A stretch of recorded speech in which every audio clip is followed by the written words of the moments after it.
Nosotros no estamos viendo el mundo tal y como es, lo estamos interpretando continuamente. Esa interpretación que hace la mente del mundo que vivimos, de la experiencia de la vida, las hace en base a nuestra propia lengua, ¿no? Todos tenemos un lenguaje diferente, todos hablamos distintas lenguas. Ese es, por ejemplo, de eso habla el mito de la Torre de Babel, ¿no? Cuando ese mito de la Torre de Babel que todos conocemos, ¿verdad?, habla de cómo se originaron las diferentes lenguas, no es un mito en el sentido meramente literal, ¿no? O sea, nadie debería creerse que eso es así, porque no tiene mucho sentido común, ¿no? Aunque todas las creencias son respetables, ¿no? Pero los mitos no se deben traducir literalmente porque pierden mucho sentido, ¿no? Si por ejemplo, ya que ha salido el tema, si por ejemplo esta noche llegáis a vuestra casa y tenéis por ahí una Biblia y buscáis en el Génesis ese episodio, ¿no?, ese capítulo que habla de la Torre de Babel, veréis que hay unos matices que en la forma de narrar esa historia que por lo general se omiten. Por ejemplo, ahí podemos leer un versículo ahí muy breve que dice: entonces, como los hombres querían llegar a donde estaba Dios y tal y bueno, ser tan altos como Dios, llegar hasta donde estaba, decidieron construir una torre, etcétera, etcétera. Y dice, como que no quiere la cosa, dice, pero en lugar de usar piedras, cocieron ladrillos. Lo dice así, como que no quiere la cosa, ¿no? Uno, claro, lee eso y dice, ¿qué más da, no? Y no le da la menor importancia. Sin embargo, en ningún texto sagrado, ya sea hebreo, ya sea islámico, budista o cristiano, da igual, en ningún texto sagrado se dicen cosas baladíes o accesorias. Todos los matices tienen un sentido profundo. Por ejemplo, en la Biblia, en general, tanto en el Nuevo como en el Antiguo Testamento, la piedra es símbolo de la verdad. La piedra es la verdad, simboliza la verdad, ¿no? Por eso, pues, por ejemplo, en el Nuevo Testamento, cuando Jesús habla de lo de... Ojo, no vaya a creer que estas son cosas que estas son clases de religión y de cristianismo ni nada, ¿eh? Es simplemente porque hoy, bueno, ha salido el tema y para que os deis cuenta de la interpretación psicoanalítica de los textos sagrados, ¿no? A lo mejor hay un día que usamos un sutra budista y meditamos sobre ese sutra, incluso lo podemos comentar como aquí este asunto que tiene que ver con la tradición cristiana, ¿no?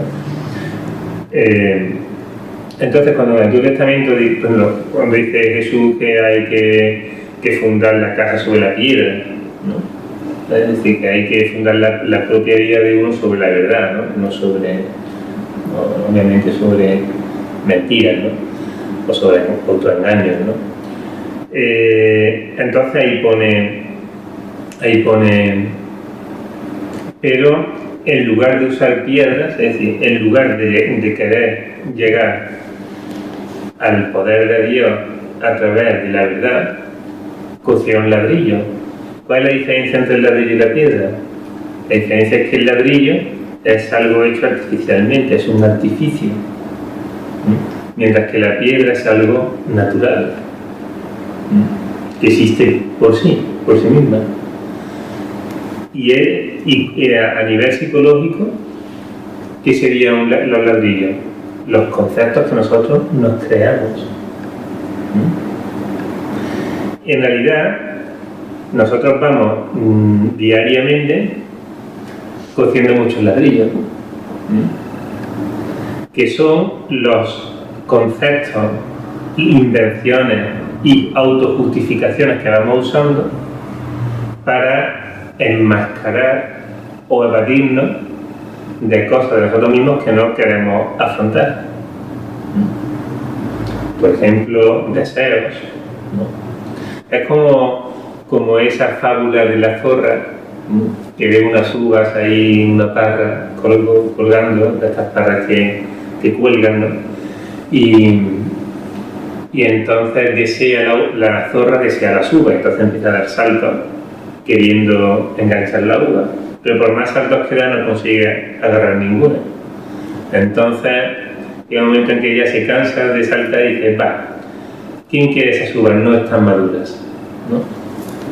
Pues eso es lo que hacemos nosotros continuamente. Vamos para evadir situaciones que nos implican o esfuerzo, o que nos dan miedo, o que simplemente no somos capaces de afrontar. Para evitar esas situaciones, inventamos justificaciones, desarrollamos justificaciones que tiran de conceptos, de recuerdos, o simplemente de invenciones nuestras, que nosotros mismos nos inventamos y ya está. Y eso hace que cada uno al final se monte una película y de la misma cosa dos personas vean algo diferente. ¿Cuántas veces pues nos ponemos a hablar con alguien y no hay entendimiento, ¿no?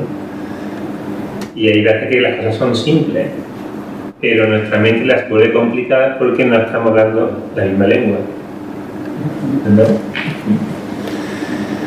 Pues a través de la meditación nosotros podemos lograr que la mente vuelva a ser pasiva y receptiva, que en lugar de emitir interpretaciones, en lugar de emitir juicios de la realidad, simplemente perciba las cosas tal como son. Para muchas corrientes de la psicología eso no es posible, porque muchas corrientes de la psicología nuestra, occidental y contemporánea, parten de que el ser humano es un individuo subjetivo, es decir, todos tenemos un mundo subjetivo y no podemos escapar de eso. Sin embargo, todas las filosofías y escuelas basadas en la práctica de la meditación parten de que no solamente es posible, sino que esa sería la primera meta de la vida de uno. Digo la primera meta, ¿no? Lo primero que hay que hacer es que la mente empiece a funcionar como debe funcionar. Y ya a partir de ahí ya hay nuevas metas que ya tienen que ver con el desarrollo de cada uno de nosotros. O sea, nosotros hemos acostumbrado a la mente a que esté continuamente irradiando, porque eso de alguna manera hace que para nosotros la vida sea más cómoda, porque uno se deja arrastrar por esa inercia de la mente. ¿Entendemos, no? Hasta el punto de que ya la mente ha adquirido una autonomía propia. Una autonomía hasta tal punto que no nos deja tranquilos, y cuando queremos pararla no somos capaces. Esa autonomía también ha hecho que hayamos desarrollado una vida tan falsa, tan artificiosa, que para la mayoría de nosotros existe un gran desconocimiento sobre quiénes somos nosotros realmente. ¿Cuál es el sentido de mi vida? La mayoría de las personas vamos desarrollando una vida, ¿no? Una existencia llevada por infinidad de condicionantes y de causas ajenas a nuestro control. Simplemente nos hemos ido dejando llevar. ¿Por qué? Porque no hemos sido capaces de saber o de comprender cuál es el sentido de mi vida. Hay algunas personas que sí lo tienen claro de primera hora, que tienen una cierta conexión con esa parte más verdadera de cada uno, ¿no? Lo suficiente como para saber o para sentir uno a qué está llamado, ¿no? o uno para qué sirve, o cuál es el papel que debe uno desempeñar en la vida. Pero no es habitual que uno tenga tan claro el sentido de su vida. Por lo común no es así. Estamos viviendo así y llega un momento que decimos, bueno, realmente ¿Es la vida que yo quería vivir? Bueno, no es la vida que yo quería vivir. ¿Verdad? Entonces, eso es porque tenemos una vida muy mental, donde la mente ha hecho para nosotros lo que ha querido. Y tenemos que oponer a la mente algo que tiene mucha más importancia, ¿no? Que es la conciencia. Pero a nosotros también nos educan diciendo que toda nuestra vida psicológica radica en la mente, como si la mente fuera el único órgano de conocimiento. La psicología cognitiva, por ejemplo, parte de eso. Sin embargo, no es verdad. Por una parte tenemos la mente, que la mente tiene una serie de características muy identificables que también iremos conociendo, una serie de mecanismos. Y luego está algo que no tiene que ver con la mente, que es la conciencia. A través de la meditación, ya lo que hacemos, a través de la meditación ponemos a la conciencia delante de la mente. O sea, nosotros nos desdoblamos en una parte observada, que es la mente, y una parte que observa, que es la conciencia. Entonces, hoy vamos a hacer un poquito esa práctica, ¿vale? Vamos a hacer una práctica muy sencilla para que podamos comprobar cómo realmente nosotros podemos empezar a observar los pensamientos. Por lo general no los observamos, sino que nos identificamos con ellos. Llegamos a un punto en que nos identificamos tanto con nuestros pensamientos, los pensamientos que crea la mente, que creemos que nosotros somos los pensamientos.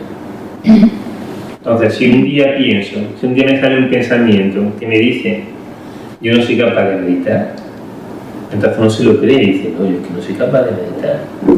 Quien dice eso dice, yo no soy capaz de sacarme una posición, yo no soy capaz de cambiar esto o de quitarme el tabaco, etcétera, etcétera.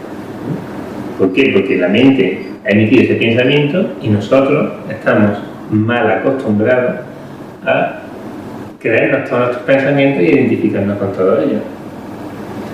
Lo peor de todo esto es que a veces los pensamientos que emite la mente son contradictorios, ¿verdad? Y ahí es cuando se montaría el caos, ¿no? Porque por una parte la mente, os voy a poner un ejemplo sencillo. Una parte de la mente dice quiero adelgazar porque hombre, estoy descuidando un poquito y me tengo que guardar un poquito la figura y tengo que estar atractivo, etcétera, ¿no? Así que bueno, pues a partir de mañana pues voy a comer menos o voy a empezar a hacer deporte, voy a madrugar un poquito más y tal. Luego al día siguiente pues madrugas para dar, y hay otra parte de la mente que dice, total, si la imagen tampoco es tan importante, si tampoco está tan mal, entonces uno, claro, como en ese momento la mente lanza ese pensamiento y nosotros nos creemos todos los pensamientos que lanza la mente, me lo creo también en ese momento. Pero ya cuando pasa ese ratito de pereza y tal, y ya vuelve el otro pensamiento, entonces uno se siente mal consigo mismo, porque dice que me tenía que haber levantado, no sé qué, y así nos pasamos la vida con contradicciones desde lo más tontas, ¿no? Pero que a nosotros que poco a poco nos van minando de todo, la autoestima, todo, nos van llenando de confusión mental. De confusión no solamente mental, sino también confusión moral, ¿no? Porque llega un momento en que ya uno no sabe ni lo que quiere, ni quién es, ni quién no es, ni nada, ¿no? Y al final uno termina teniendo una vida tan falsa, tan mecánica, ¿no? tan alejada de sí mismo, ¿no? En realidad, si lo que buscamos en la vida es algo tan simple como ser felices, ¿no?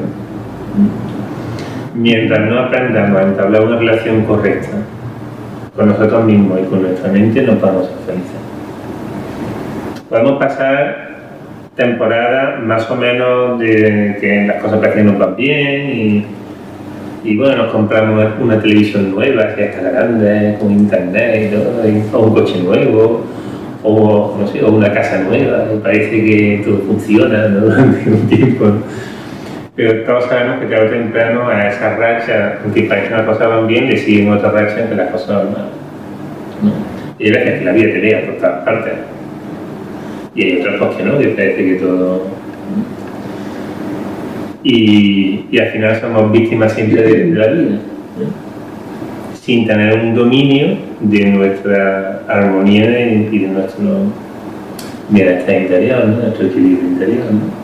Una persona que ha aprendido a dominar su mente no depende de las circunstancias externas. Incluso en esas rachas muy malas uno se mantiene feliz, tranquilo, ¿no?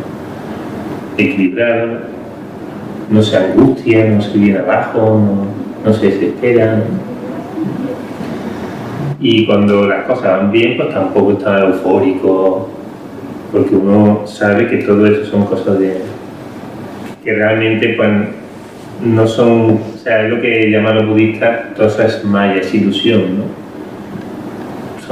Son escenas de la vida, pero que la verdad no está ahí fuera, no depende de las cosas de fuera, sino depende de que uno sepa estar bien consigo mismo, ¿no? Así vamos a hacer entonces esa práctica, ¿vale? Vamos a hacer unos protocolos de percepción, de ubicación del lugar, de tomar conciencia del momento, tomar conciencia de sí mismo, ¿no? Y luego unas respiraciones y luego haremos esa práctica, ¿vale? ¿Alguna duda o algo antes de empezar? Sí, yo sí tengo una. Sí. Cuando habla de la conciencia, realmente no identifico qué es o qué papel tiene o cómo se comporta. Bueno, ya. A eso vamos a dedicarle una clase en concreto porque es que claro, son tantos conceptos que si desarrollamos todo, la verdad es que... Pero hablas como si hubiera dos partes, ¿no? Sí. En realidad la mente en sí misma es una parte muy importante de nuestra vida psicológica. Sin embargo, existe otra parte de nosotros, que es la conciencia, que no es de la misma naturaleza que la mente. La mente tiene una naturaleza en concreta, que es naturaleza mental, es vibración mental. Y luego tenemos la conciencia, que es más bien de una naturaleza, si me permitís el concepto del término, espiritual. No es la mente. La mente es, digamos que la conciencia es como una parte de nosotros que no depende del pensamiento, por ejemplo. Es un componente profundamente íntimo donde están todos los valores de nuestro ser, del ser de cada persona. ¿Ahí es donde reside la verdad o no? No tiene nada que ver con eso. La verdad es un concepto muy profundo, ¿no? Pero y para nosotros muy difícil de poder definir. Pero no obstante, podríamos decir que sí, podríamos decir que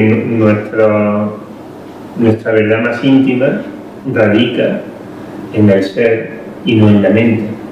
De hecho, la mente es lo que nos impide conocer eso. En base a qué? A toda esa contenido subconsciente que estamos hablando. Todos los temores, todos los recuerdos, todos los traumas, todo eso está en la mente y no está en el ser. Más o menos así. De todas formas, un día vamos a hablar en profundidad de eso que es el ser, ¿no? Porque es una parte fundamental que tenemos que conocer. No podemos partir de la idea de que solo somos mente.